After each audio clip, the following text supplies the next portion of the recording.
Welcome to the 6th episode of Timely Topics. I'm your host, Rory McGloin, and I'm excited to be joined by my co-host and the birthday month girl, Jen Matthew. Oh, hey. Our theme for this episode is recognition. It sure feels great to get recognized for a job well done, but getting recognized for what you're good at isn't always as easy as it seems. So Jen and I dive into the joys and pains of earning recognition, and we explore ways we can leverage our skills and our stories to get the recognition that makes us feel good and moves our relationship forward. But before we get into all of that, we're fresh off our summer adventures, so Jen and I will be catching up on a few highlights from the last couple of months, and as always, we'll round things off with a new take on our good idea or bad idea segment. Let's go. Welcome to the Timely Topics Show, where we're bringing you all the buzz and banter of today's business conversations. Straight from our studios in downtown Hartford, with your hosts, Rory McGloin and Jennifer Matthew. We're back. Summer is officially in the rear view mirror. And I don't know about you, Jen, but I had a pretty good summer. Summer was fantastic. And obviously we have so much to catch up on. So many things happened. And speaking of birthdays, shout out my birthday. You just had a really big birthday recently. Celebrated my 40th birthday in July. It was a lot of fun. Before we got to the birthday, we saw everybody and heard everybody back in the end of June. A few bumps in the road along the way. You guys know how much I love summer. I was talking about hanging out by the pool. We took our pool cover off and our liner was destroyed. That wasn't that cool. We had a little plumbing fiasco. That wasn't that cool. So some bumps in the road, but my days were brightened. My family from Ireland came over to celebrate my 40th birthday party. Big shout out to everybody that helped me celebrate. So thanks to you and everybody. And I was really actually humbled by the amount of people that brought like gifts and cards. Like I wasn't expecting that at all. So that was really great. And then rounded off August, we took a trip out to San Francisco with Hartford GA and our ladies Gaelic football team. We made it to the national championship game again. Awesome. And we lost again. Not awesome. Sport can be so cruel sometimes, but you know, I think there's so much we can learn in defeat along the way. But a really, really great summer overall. Yeah, so I love to get a little philosophical, as you know. And so rather than just talking about all the things you did and you experienced, do you want to share how you're different today than you were when we recorded our last episode? Well, I'm older, right? We covered that. Everybody's been really clear to me that like 40 is this big deal, and I can tell you, like it's not that bad for those of you still under 40. I think I come into the fall season a little bit more humbled. There were some wins and losses along the way this summer, and I definitely think I've grown. Something I'm always working on is patience, like trying to be more patient. And sometimes when things don't go your way, the best thing to do is to just take a step back and just let them unfold and to try to be relatively patient. And I really hope that that's going to help me tackle some new opportunities that we're going to face here in the months and years ahead. Jen, you had a lot of fun this summer. What did you get up to? Yeah, so we took our trip to Italy. So we talked about that a little bit. Spent almost 2.5 weeks or so traveling around. It was such an amazing time. We ate so many great meals, met so many great people, saw amazing places. It was awesome. So that was a really great way to kick off the summer. And then, as you know, we have an RV. So we did several trips this summer, got to go back to our favorite place in Vermont. We love to go to Burlington every summer. So spent a week there for 4th of July. And then lots of house projects. So that was a really great way to wrap the summer. Spent many, many hours doing repairs and fixing. And traveling can have a profound impact on making us philosophical, I feel like. And as you traveled around, whether it was domestically or internationally, did you come back to work over the last couple of weeks and maybe almost feel as if, right, you had changed in some way, or you learned something, or you were more grateful for something? Yeah, and that's exactly how I felt. So being able to be afforded the privilege of traveling, I think that's such an amazing opportunity. I feel so strongly that the experiences we have in our life matter more than any material object that we can own. So travel to me is so special. I'm so grateful for that opportunity. I also think that this summer has taught me a lot about presence, and I've done a lot of work on myself of pausing and just taking in the moment, really enjoying where I'm at in that particular moment. So I have a couple of memories of eating some incredible food in Italy, and I remember taking a bite and just saying, wow, I want to remember the sounds and the flavor and the scent and the space that that's around me for as long as I possibly can. And I said that in multiple moments because it was just such a unique and amazing experience. So I tried to carry that forward throughout the summer and just pause and say, yes, there's a lot of stuff that has to get done. Yes, there's things that I'm experiencing, but we're going to pause. We're going to enjoy this moment. We're not going to worry about what's happening tomorrow or in 4 days from now. We're going to focus on here and now. So I really appreciated that. Gratitude, presence. Yep. Yeah, those things are all great. I think traveling can do that. So hopefully some of our listeners had a chance to get out on the road or to get up in the sky and do some traveling. Certainly, right, you're back in Hartford. We're back in the studio. Did you miss coming in at all and getting the team together and doing the podcast? So we talked about this when we were departing in June, was we didn't really go anywhere like physically, right? So we've been in the center all summer. So we've been working with startups. We had 2 summer accelerators that we run. So being here in Hartford around entrepreneurs that are building companies, I'm so inspired by that. That's obviously why I do what I do. So it didn't feel so different because we had that experience, but I think sitting in this room and just being able to have really great conversations and be surrounded by our colleagues and being able to prep for our shows the way that we did, I did absolutely miss that piece of it. Yeah, I miss that too. I think that there's a certain buzz on the Fridays. We do the show on Fridays, and it's just kind of nice. And I want to give a shout out, right, and recognize we've got some new team members on the show. Lucas Lloyd is here helping us with production. Abigail Robinson is our all things podcast researcher. And we're joined by Kate Savinelli, right? CCEI's marketing guru is here with us in the studio today. And we're going to be starting to see a little bit more behind the scenes content, hopefully in the fall. So if you're not following us right now on LinkedIn or Instagram, get on it, CCEI. Make sure you join and check out all the cool stuff that Kate's been putting up. Speaking of recognition, so Senator Chris Murphy has named CCEI Innovator of the Month earlier in September. So that's really, really exciting. Always great to get some recognition. Speaking of, let's dive into our correspondence for this episode. What do you got, Jen? Yeah, so as you can imagine, we received a ton of comments and messages from our listeners over the summer. And the common thread was that our listeners missed us. Oh, thanks, guys. Isn't that wonderful? So our first one comes from Joe P. And he says, Rory and Jen, when does your next episode come out? The third Thursday of every month. We're running episodes from September till June. And we end season 1 in December, and then we'll kick off season 2 in the beginning of January. Yeah, and keep an eye on. We'll have all sorts of new guests and maybe even a few new segments. Sarah C. chimed in and said, I love listening to the podcast while I'm at work. It helps me through my long shifts. And sometimes I even pause the episode just to think about the questions you're asking and how I would answer them. Thanks so much for checking in, Sarah. Oh, that's great, Sarah. Appreciate that. And Shelby said, the guests you had on the show the first half of the season were awesome. I enjoyed hearing their stories. Any sneak peeks into who you're bringing on next? Yeah, I would say we're going to have some really great guests and some even guests that are going to be in conjunction with some CCI events that are coming up in the fall. So keep an eye on that and make sure you're following us on social media.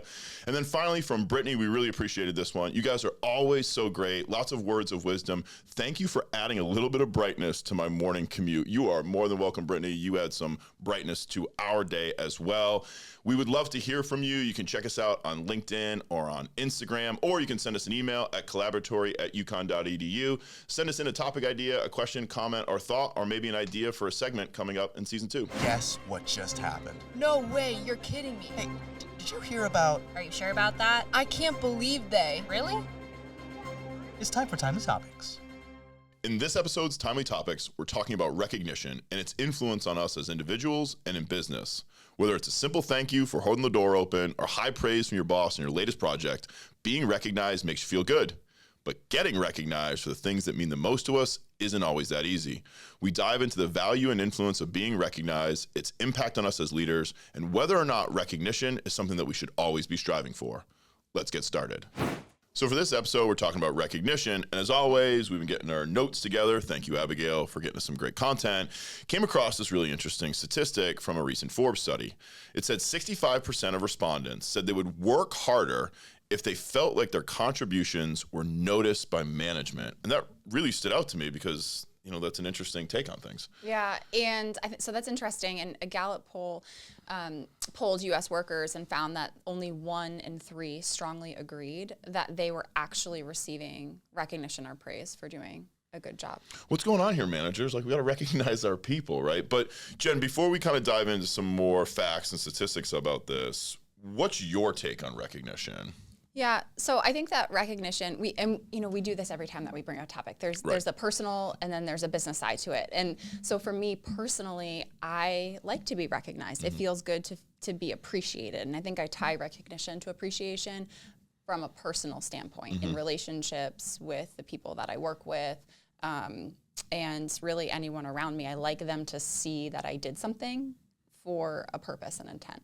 Yeah, I actually believe that recognition is necessary to be healthy, right? I think that we all have this desire to be wanted, to be needed, to find our place in the world.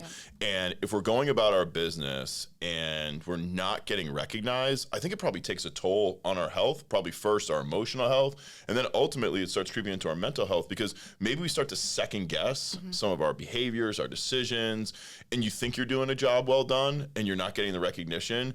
All of a sudden now you start to alter the approach. And I know for me, one of the things that I'm constantly looking for is feedback, right? Yes, it's nice to be recognized for a job well done. It's sometimes just nice to be recognized that you're even doing a job. Yeah. And do you think that if you're not being recognized, it stops you from doing the things that you were doing? So it stops you from actually, and let's just do personal, right? So if you're doing something, an act of kindness for someone and someone doesn't say thank you or recognize you're doing it, that doesn't encourage you to want to continue that behavior. It certainly doesn't, and I find that actually really frustrating. You gave a simple example, and in our intro today, we talked about holding the door open for somebody, and I've just noticed this shift, right? You'll hold the door open for somebody or do something really simple. You don't get to thank you. And you're like, well, wait a minute, like that was meant to be an offer. It was a sign, right, of respect or appreciation. And so I do think that it alters behaviors. And when we come back to the business side of things, that's a little bit concerning, right? So if the folks around you, if you think they're doing a good job, but you're not taking the moment to recognize them in some way, you could be having just as much of a negative influence by saying nothing as if you could if you actually asked them to change the behaviors altogether. And I know we've had this conversation about altruism, and you don't truly believe that that exists in the general form. There's a lot of intricacies. But if you think about if you do something nice or kind for somebody, you always hear about the drive-through at Starbucks where you'll pay for the person behind you. That person's not going to drive up after and come find you and thank you. It's the feeling of doing something for someone else without that recognition or form of appreciation that intrinsically motivates you to want to do good. Do you believe in that, or what's the... It's really interesting that you bring this up, because I was running a coaching session there a couple weeks ago, and we were with the executive team, and one of the things that I was curious about finding out was what the team wanted to be more recognized for. There were 12 people in the session. We go around the room, and essentially the vast majority of them, almost all of them, said, I don't need to be recognized, or I'm being recognized enough. It gave me great pause, because my first reaction was, so you don't actually believe that any of the things that you're doing are worth being recognized for, which made me to some degree kind of question the value of their contributions. Now, I think what they were trying to do was to be humble. But when we get into the world of business, and especially for our entrepreneurs, how do you find success in today's world if you're going to maintain a high level of humility and not seek some recognition, whether it be for you or for your brand or for your product or service? Like, if it doesn't have a value proposition that's worth recognizing, how do you keep the doors open? Yeah, and I think if you look at another way that recognition is defined, or how we think of the word recognition, it's the alignment between what you are putting out there and what other people are picking up or receiving. So it's like almost the alignment of those two things. And we've talked a lot about personal branding over the last few episodes. And if you're putting out messages and others are receiving them, they're recognizing you or that version of you in that message. So in business, that becomes really important. There is no, in my opinion, no room for humility when you are trying to leverage a new business, because it's your job as the leader or the founder of your company to seek recognition for your team. That's your job. I also think that recognition from an individual basis is really important, because it sends a signal of your values to others. So if you're going around and you're recognizing others, you're making it very easy for the people in your life, for the people in your business that you work with, to know what you value. So by offering recognition, it should in turn make it theoretically easier for people to see the good in what you're doing and recognize you. But I don't think that always happens. And that's really where, as we were preparing for the episode, I thought that we went down some interesting paths of conversation, right? Where you have people that don't want to be recognized in some regards, and you're wondering, well, are you offering value to people in a way that they should be recognizing? And the other side of it is that if your business isn't providing recognition, then you're potentially missing out on reinforcing some really good behaviors. And ultimately, right, when you look around at some of the more contemporary businesses, and Google's an interesting example, they at one stage created a peer-to-peer bonus system, where so peer-to-peer recognition was actually resulting in merit that was actually having a positive influence on their company culture. So we're talking about individuals and leaders potentially wanting to be recognized for the work they're doing or recognizing members of their team. Do you have thoughts on seeking recognition for the business as a whole, like how they position their business or their organization to receive the recognition they need? Yeah, it's really difficult. And one of the things when we've been talking about thought leadership and we've been running some programming in this area, if you look at things like LinkedIn, right? I think that LinkedIn is a really great petri dish for us to go in and kind of do some research on what do we do to get recognition? What are the channels it's coming from? So one of the things that we know relatively about the algorithm is that if individuals are giving recognition to other individuals, it tends to do really well. When the businesses begin to seek recognition on a place like LinkedIn, we don't see the algorithm being rewarded. And for me, that's rather interesting because what it says is that businesses need to go out and to put products and services for people that work really well, but it's up to the individuals that assign value and that recognize that value. I'll go one step further, right? I think when a business uses testimonials to say, our product service has great value, and they use an individual to provide the testimony as opposed to just coming out and saying the product's great, it works better, right? We live in the world of influencers, like on social media, endorsing products, and I think that's ultimately why it works really well. But I do think that businesses are in a tough conundrum, especially startups, right? The teams that we work with, right? If they're not going to go out and demand recognition for what their key and core value propositions are, how do they separate themselves early in the marketplace? Are you suggesting that if a business posts something about, we had this team retreat, we did this great thing, here's an outline, and then they tagged a few people, you're saying that performs worse than if you as the business owner posts about it or reposts about that recognition? 100%. Okay. Right. And that's actually one of the things that we're trying to, encourage some of the teams that we're working with is they've got to recognize that they themselves as the founder, that they become the owner of the brand and the value, and that you talked about this earlier, but can we see parallels between the founder and the team as individuals and their values and what the business represents? But 100% of the time, I would want to see the individuals of that organization that went on the retreat post your own take on it, right? And maybe actually turn around and recognize the organization, and that's going to have more of a direct and sometimes indirect impact on that brand's value to the marketplace. So how do we help leaders, entrepreneurs that say, I don't want the personal recognition, and they are saying, I'm too humble to receive this, or this is not necessary for me to receive this? How do we balance that if that's what's necessary? Great question. I'm actually really glad that you organically brought it to this space. I've been using this line now for about the last year or two when I've been working with some of these executive coaching clients, right, are folks they're doing really well, right? Their brand or business is going really well, and they'll say things like, I don't need recognition, I don't have to put myself out there, I don't need thought leadership. And the response is, it's not about you, right? It's not about you, because your responsibility is to build a brand, is to put your values out there so that they're accessible. And that's where when folks say like, I'm too humble to want to do this, I don't want to be recognized in the space, I want to do my job, I think about then you're potentially missing out on providing your product or service to people that need it. Yep. If your product or service is really good, then people want it, people need it. It's going to make people's lives better, right? And so as a byproduct of that, your responsibility is to make sure that people can recognize what it is that you offer so that when they need it, when they want it, they can have access to it. Yeah. I think it's difficult to change that mindset. I do think for founders, it becomes a little bit easier to coach that because we talk so much about those internal, those individual values and how it translates to the business they're building. A lot of times they're seeking this path of building a company for very personal reasons. And it's easier to have them seek that recognition than I think going to an organization that maybe the CEO is several steps away from. They're not the founder, right? They're not the one that maybe originally set the path forward for this company. So it's aligning those individual values and how they seek the recognition.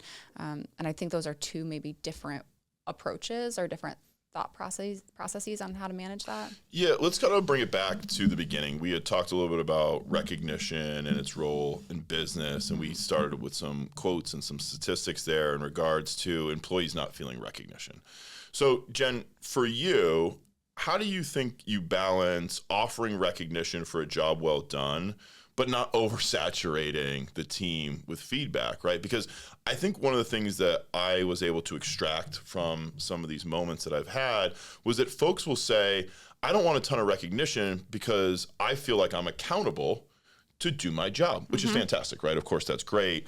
So do you have a thought or a philosophy on finding balance between providing recognition, but also knowing that, you know, if folks are working in an organization, they've been given a task or a role, so they've got to be accountable to that to some degree. So is doing your job worthy of recognition? And where are we at in the marketplace today? Yeah, and I think someone who's really in tune to themselves, if you give them recognition for something that they were just supposed to do, I think feels weird to receive that. It feels almost gross, right? Because you know it's not an alignment, it's not authentic. So you're like, yeah, I just did what I was supposed to do.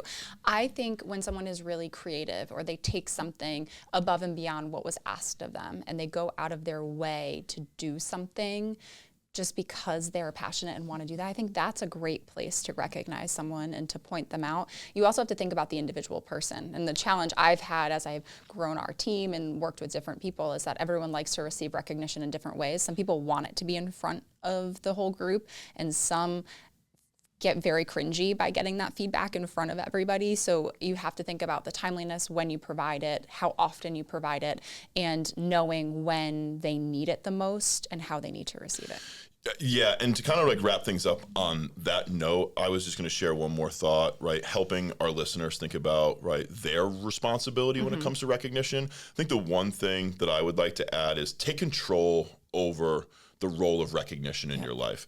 And that means that let people know what's important to you, right? If there are parts or aspects of your job that you say, I'm accountable to do this, I don't really need recognition in that area. But if I do a job well done in this area, even if it's part of my role, but it really is part of my character or something you take great pride in, those are things that can feel good. So for you, right, as a listener, when you're thinking about this, like what are the things that you're doing on a day-to-day basis that you take great pride in? Make sure that you take control over that. Like let the people in your life know when you have those annual meetings with your supervisors or your colleagues, let them know, you know, it really feels good when you guys recognize my work in this area, because that can go a long way to making you feel good about your work and hopefully keeping you doing it for a long, long time. And your family and your relationships, your friends, like don't take it just outside of business. We talked about recognition is so important from a personal level. You need to tell the people that are around you, that love you, here's what I want to receive in return. So speaking of our friends, listeners, let us know, what do you think about recognition? Is it important to you? What types of recognition do you like to receive? Send us a message or leave a comment on any of the posts that you'll see on social media on LinkedIn or Instagram. In this episode, Rory will be interviewing Ryan Gresh, a proud UConn alum. Ryan has spent a decade working as an aerospace engineer before joining his family business, a local pharmacy and functional medicine practice, to help bring their amazing work to the rest of the world. Their flagship natural pain cream has sold hundreds of thousands of units, been featured on QVC over 30 times, and most recently sold out after an appearance on Good Morning America.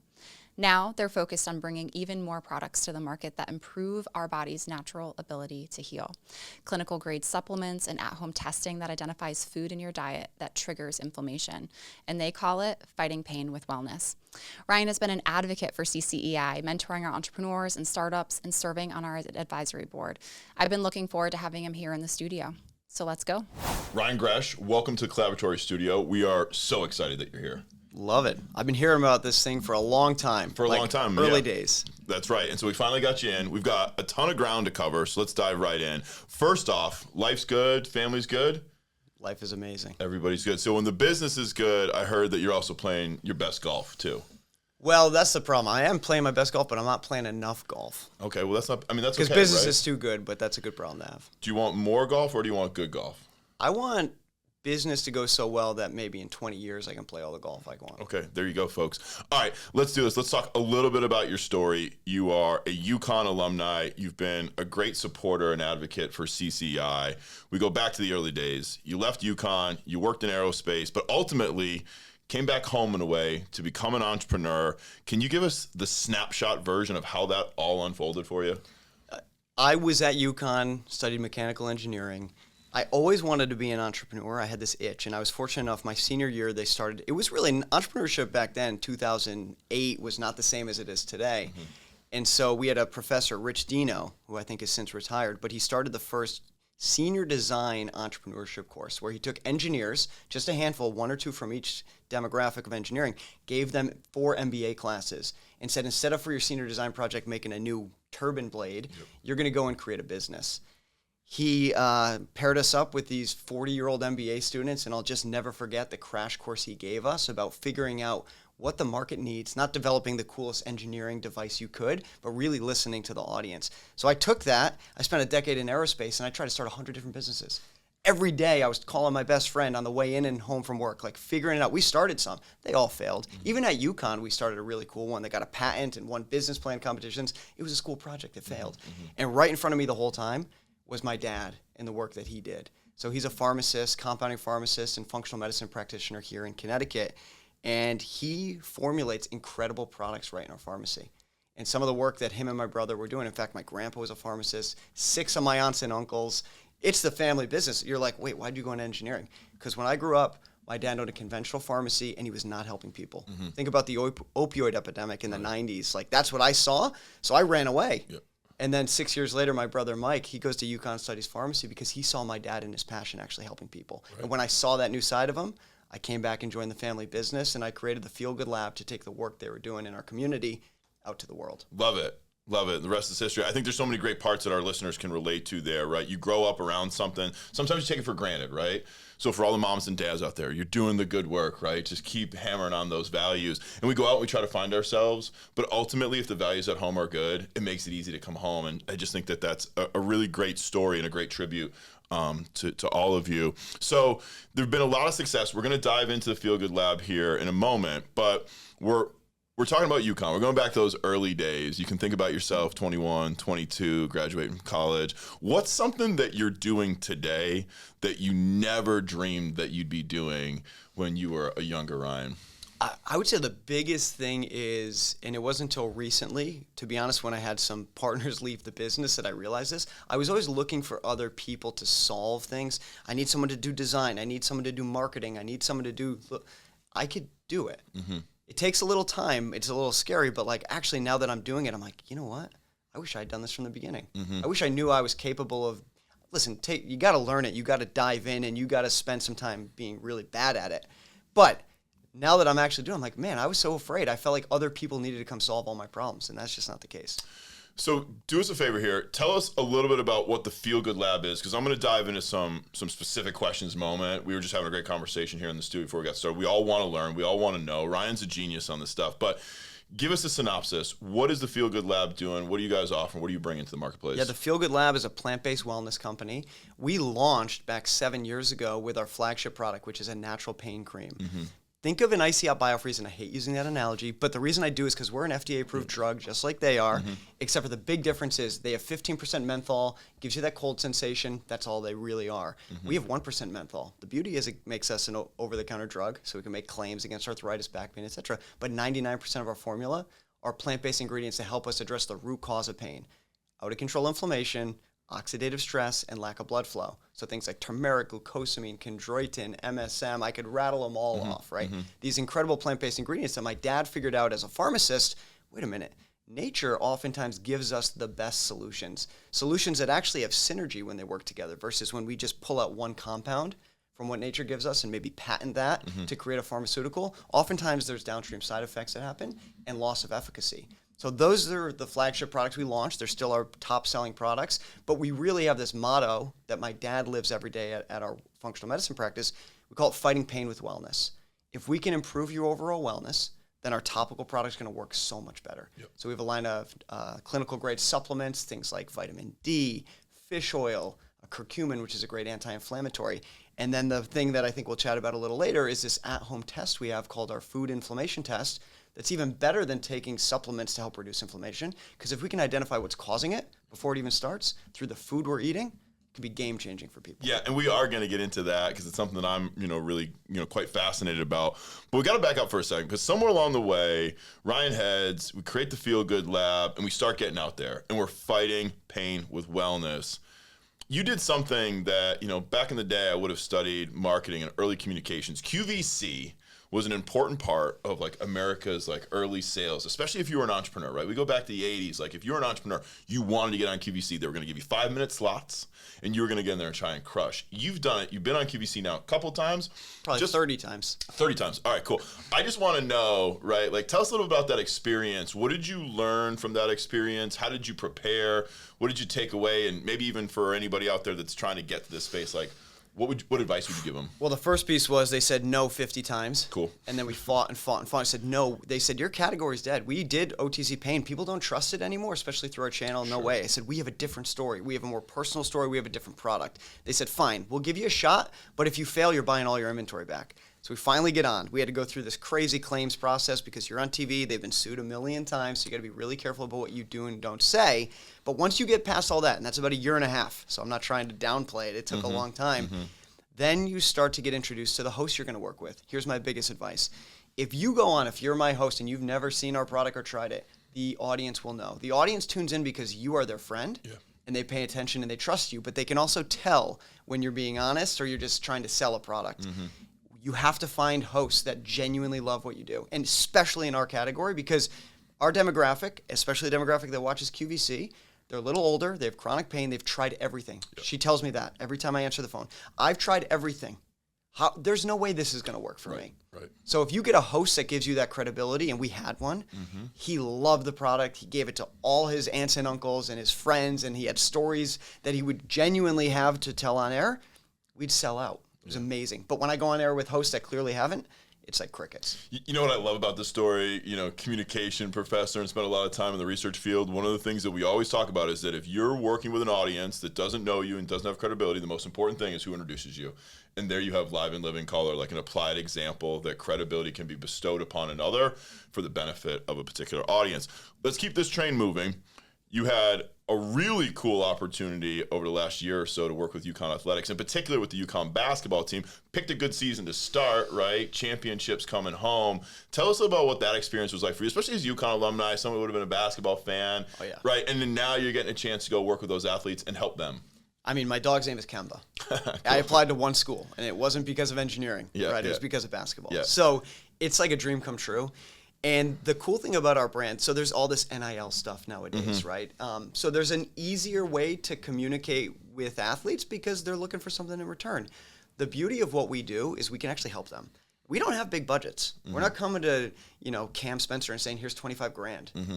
We came to Cam and said, hey, we think we can help you. And he was all in. He's a different breed of athlete, even at the elite level, because he wasn't born 7 feet tall. He wasn't born with a 45-inch vert. He was born with a work ethic like no one I've ever seen, and an intensity and attention to detail. And so when he learned about what we do with our testing, with our products, he said, absolutely, if this can help me get 1% better, I'm all in. An advocate like that inside the team just made the snowball grow. And we really did help Cam, and that turned from helping him for a few months to proposing a deal to him to make him a partner in the business, to doing some commercial work with him and stuff like that. And it's really grown to now we're working with people in the NBA because of him, working with other universities because of him, and other athletes around the world. Yeah, again, that credibility thing. One of the things that's so cool about this story and this journey, right, is you talked about some folks that might be a little bit elderly, who have been fighting pain for a long time, being able to take care of that segment, but turn around now and work some high-performance athletes, and that really kind of has some serious conviction to the efficacy of the product, right? All right, you're learning so much. We just had a great chat before we went on air here to talk about all the things that you're learning and you're bestowing knowledge upon everybody in the studio. I want to know, as you've gone through this journey over the last several years, what's something that you've learned that totally blew your mind that you could share with our listeners that they might find some value from instantly right now? So the biggest piece of advice that I still need to take on a daily basis is just go so fast. And stop sitting back and thinking of what should I do? No, just do it and listen. Do it and listen, because by the time you get through 2 months, you could have iterated 50 times, and now you have exactly what the customer needs, and you can communicate it in the way that they talk back to you, versus spending 2 months trying to figure it out yourself. Yeah. You actually don't know. Even if you're the core demographic, you're just one. So you really need to just act fast and be willing to pivot and maneuver as you hear back from the market. The market will tell you where the pricing should be, what the communication should be. As an example, I talked about the communication I get from I do all the customer service. It's a superpower. So what does she tell me when she calls me? Ryan, I've tried everything. So what does my marketing say? Have you tried everything? Yeah. Right? I just want more good days. I'm not looking for it to cure my chronic pain. Are you just looking for more good days? Yeah. So the marketing and the branding and the positioning becomes what I hear from the market. And if I had just done some of that faster, we would have actually been way further along on our path. I love that, right? It sounds cliche, but great communication starts with listening, right? And if you listen, the answers are right there. And so for any of our budding entrepreneurs or for any of our experienced business people, right, the answer's there from Ryan today. All right, let's talk about this real quick. We've got the new food inflammation test. How does it work? What does it tell us? So it's a simple at-home finger prick blood test and mails into the lab. And what they do is they react foods to your blood, and they're going to measure how your immune system responds to certain foods. And so that's amazing in itself. But what's even better is this lab has a patent on not just identifying the immune system, but if it triggers inflammation. Inflammation is the enemy. It's the enemy of elite athletes. It's the enemy of people in chronic pain. It is the enemy of all of us. And what's the problem is not the inflammation we get when we sprain an ankle. That actually keeps us alive. Yep. It's the low-level chronic inflammation that's from the toxins we're exposed to every day, the stress that we have, and unfortunately, a lot of the foods that we eat. So this identifies exactly what foods and additives in your food supply are triggering that inflammation. And instead of a typical sensitivity test that's going to give you 50 foods back, 40 foods back, that you're not really going to be able to act on. The only way this actually helps you is if you can do something about it. So we're going to give you 5, 7, maybe 10 foods of exactly what's triggering this inflammatory burden in your body, and then you reduce them, you cut them out for 8 to 12 weeks, and then you do a reintroduction if you see fit. Most of the people we work with feel so much better after cutting them out, they never reintroduce the foods. They don't even want to. Yeah, I love that. We were talking about this. I love that we're at a place now where there's tremendous autonomy over our healthcare, right? We are now in power of what we do next. Let's act quick, let's listen, and then let's do something about it. Speaking of acting quick, that brings us to our rapid fire questions segment. Roll. So we got 3 questions. We asked this to all of our season 1 guests. Question number 1, if you could change one rule or a law, what would you change? What would you suggest might be advantageous? I mean, this is only, we're raising a little bit of money, so there's a law that requires only people to invest in small companies like ours to be accredited investors. Now, it's slightly changing with crowdfunding rules, but there's still so much BS around it. And the reality is, guess where all the gains come? Right. Small businesses. Yeah, right. So if you're keeping the average person out of investing in that class of assets, the reason they say they do it is because it's riskier. Of course it's riskier. But it's also, that's where all the gains come from. So to me, it's a little counterintuitive. And also, I'm in it on the other side. It'd be great to be able to raise from non-accredited investors. So that's one that just doesn't make sense to me. All right, I love it. Great answer. Question number 2. You're good at many things. What's something you're not good at? Oh, I'm not good at a lot of things. Definitely not good at chipping in my golf game. But in the business side, my biggest flaw is, so I love living out in the clouds. I can tell you exactly where the business is going to be in 5 years, where the market's going, where we need to be. My biggest challenge is saying, okay, I'm pretty much a team of one right now. I mean, my dad and brother are the brains of the operation, but I need to do everything. And it's more of like, okay, what is on my to-do list today that's not sexy? And eating the frog. Yeah. So packing the boxes, getting taxes done, all the finances. I'm not good at prioritizing the things that I hate doing. And unfortunately, the business is only as good as your weakest link. And when you're everything, you become the weakest link a lot of times. Yeah, I understand. I appreciate that. I'm sure a lot of our listeners do as well. Our episode theme is recognition. The last rapid fire question, how do you want to be remembered? What are you trying to build a legacy of? It's funny. I have a mentor I was with yesterday, and you mentioned, I have a son now, and he said, you have this opportunity in your hands. We're so close to like that escape velocity on the business. He's like, how will you feel like you have a chance to set up your family forever? And I actually took that the opposite. I was like, I don't want to make a ton of money for my son. I want him to have no money, to be honest with you, and have to figure it out himself. But it hit me a different way. I want him to see what going all in looks like on something, what making this success happen kind of out of nothing.